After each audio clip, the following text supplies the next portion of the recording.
இது மகிமை நேரம். பிதாவாகிய தேவனாலும் கர்த்தராகிய இயேசு கிறிஸ்துவினாலும் உங்கள் எல்லாருக்கும் கிருபையும் இரக்கமும் சமாதானமும் உண்டாவதாக. எரேமியா 32:27 வசனத்தை நான் வாசிக்கிறேன். 26, 27. அப்பொழுது கர்த்தருடைய வார்த்தை எரேமியாவுக்கு உண்டாகி, அவர், இதோ நான் மாம்சமான யாவருக்கும் தேவனாகிய கர்த்தர், என்னாலே செய்யக்கூடாத அதிசயமான காரியம் ஒன்று உண்டோ? கர்த்தர் தன்னை குறித்து சொன்ன ஒரு காரியம், என்னாலே செய்யக்கூடாத அதிசயமான காரியம் ஒன்று உண்டோ? சங்கீதம் 88:10 நாம் பார்க்கிறோம், தேவரீர் மகத்துவம் உள்ளவரும் அதிசயங்களை செய்கிறவருமாய் இருக்கிறீர், நீர் ஒருவரே தேவன். உங்களுக்கு புரிந்திருக்கும், கர்த்தர் அதிசயமானவர் என்று சொல்லி நாம் தியானிக்க போகிறோம். நமக்கு ஒரு பாலகன் பிறந்தார் என்று சொல்லி இயேசு கிறிஸ்துவின் நாமங்களை சொல்லும் பொழுது ஏசாயாவிலே அவர் அதிசயமானவர், ஆலோசனை கர்த்தர் என்று சொல்லி பார்க்கிறோம். வேதம் முழுவதும் நாம் வாசிக்கும் பொழுது நிறைய அதிசயங்கள் அதிலே சொல்லப்பட்டிருக்கிறது. மனுஷரால் செய்ய முடியாத காரியங்களை மகத்துவம் பயங்கரமான ராஜாவாக, சர்வ வல்லமையுள்ள கர்த்தராக, ஓங்கிய புயத்தினாலும் நீட்டிய கரத்தினாலும் கர்த்தர் செய்த காரியங்களை நாம் பார்க்க முடிகிறது. தொடக்கத்திலிருந்தே வேதம் முழுவதும் நாம் அற்புதங்களையும் அதிசயங்களையும் பார்க்கிறோம். வார்த்தையினாலே அவர் இந்த உலகத்தை சிருஷ்டித்தார். வார்த்தையினாலே ஒவ்வொன்றையும் அவர் படைத்தார். வெளிச்சத்தை உருவாக்கினார், மரஞ்செடி கொடிகளை உருவாக செய்தார், மீனையும் காற்றையும் கடலையும் உருவாக்கினார், ஆகாய விரிவை உண்டு பண்ணினார், மனிதனை உருவாக்கினார். வார்த்தையினாலே அவர் அற்புதங்களை செய்தார். இது முழுவதும் அவர் மனிதருக்கு செய்த அற்புதங்களையும் நாம் பார்க்கிறோம். சிவந்த சமுத்திரத்தை 2ஆக தம்முடைய ஜனங்களுக்காக பிரித்தார். பார்வோனும் அவனுடைய ஜனங்களும் இஸ்ரவேல் ஜனங்களை நாங்கள் போக விடுவதில்லை என்று சொன்ன பொழுது தம்முடைய பலத்த கரத்தை நீட்டினார். வண்டுகளினாலும் கொள்ளை நோயினாலும் பேன்களினாலும் ஜனங்களை, இஸ்ரவேல் ஜனங்களை அவர் வாதித்தார். பெரிய வாதையாக தலைப்பிள்ளைகளை சங்கரித்து அந்த பொல்லாத ஜாதி கடின இருதயமுள்ள அந்த ஜனம் இஸ்ரவேல் ஜனங்களை வெளியே அனுப்பும்படி செய்தார்.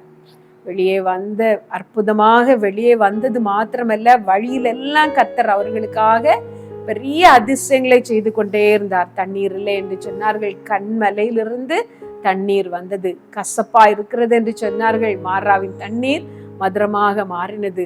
இந்த அற்பமான உணவு எங்களுக்கு வெறுப்பா இருக்கிறது என்று சொன்னார்கள், காடைகளையும் இறைச்சியையும் அவர்களுக்கு கொடுத்தார். வனாந்திரத்திலே தேவதூதனின் அப்பத்தை மனிதர்களுக்கு அவர் சாப்பிட கொடுத்தார். சுற்றி போனால் அவர்கள் சோர்ந்து விடுவார்கள் என்று சொல்லி, யுத்தத்தை கண்டால் அவர்கள் சோர்ந்து விடுவார்கள் என்று சொல்லி சுற்றி நடக்க பண்ணினார். அக்கினி மயமான மலையிலே தன்னை வெளிப்படுத்தினார். அவருடைய சத்தத்தை ஜனங்கள் கேட்கும்படி செய்தார். இவ்வளவு பெரிய ஜாதி வேற இல்லை என்று சொல்லும்படி அவர்களுக்கு நீதியான கற்பனைகளை அவர்களுக்கு ஆண்டவர் கொடுத்தார். அதிசயமாய் இஸ்ரவேல் ஜனங்களை ஆண்டவர் நடத்தினார். வேதத்திலே நாம் பார்க்கும் பொழுது அவர் வேற எந்த ஜாதிக்கும் இப்படி செய்ததில்லை என்று சொல்லப்பட்டிருக்கிறது.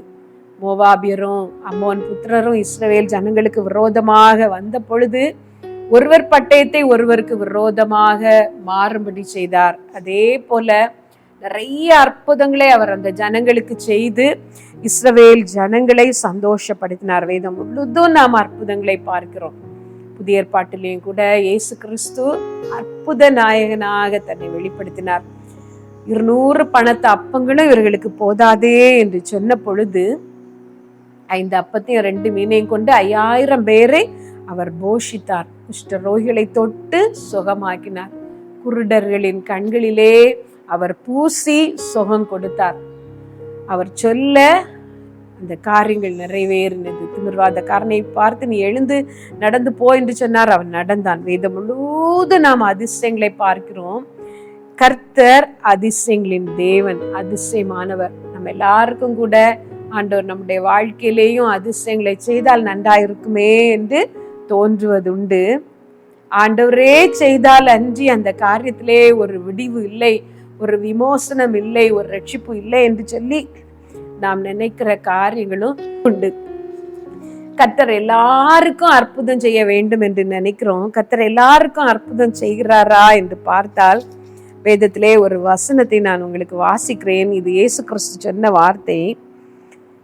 அன்றியும் எலியாவின் நாட்களிலே 3 வருஷமும் 6 மாதமும் வானம் அடைப்பட்டு தேசமெங்கும் மிகுந்த பஞ்சம் உண்டாயிருந்த போது இஸ்ரவேலருக்குள் அநேகம் விதவைகள் இருந்தார்கள்.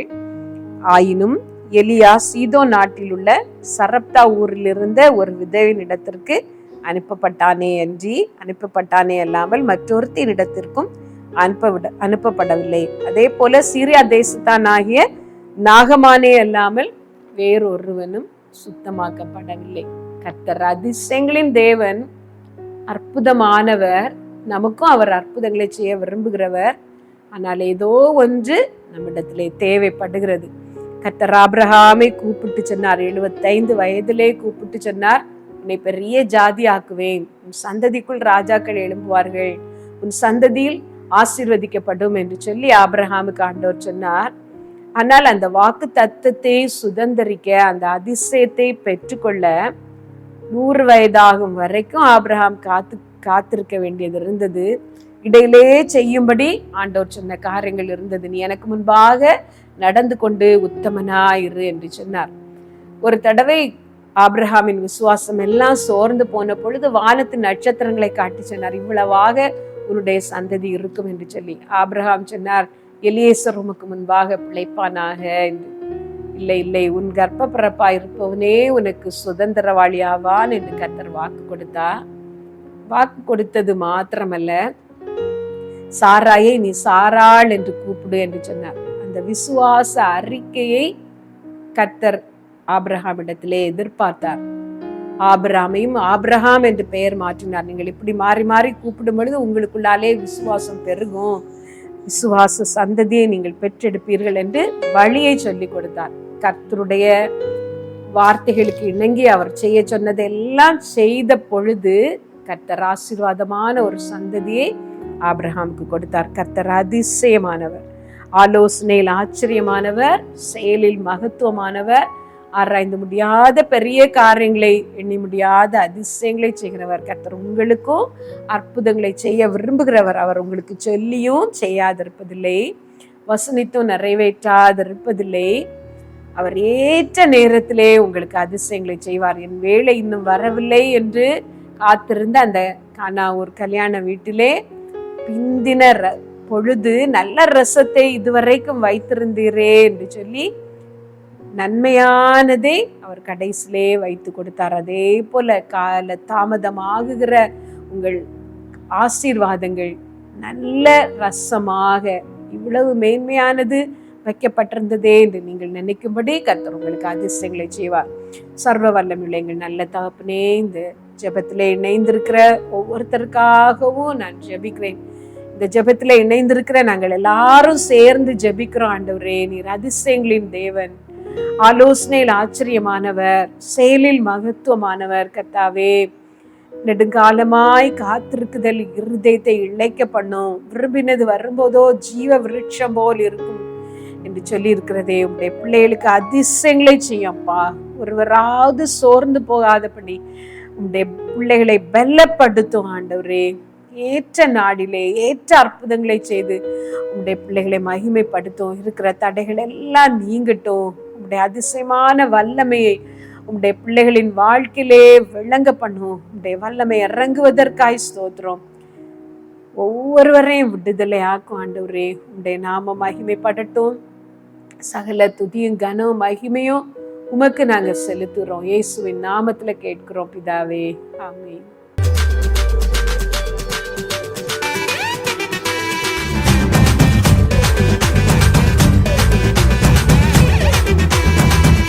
மகிமை மகிமை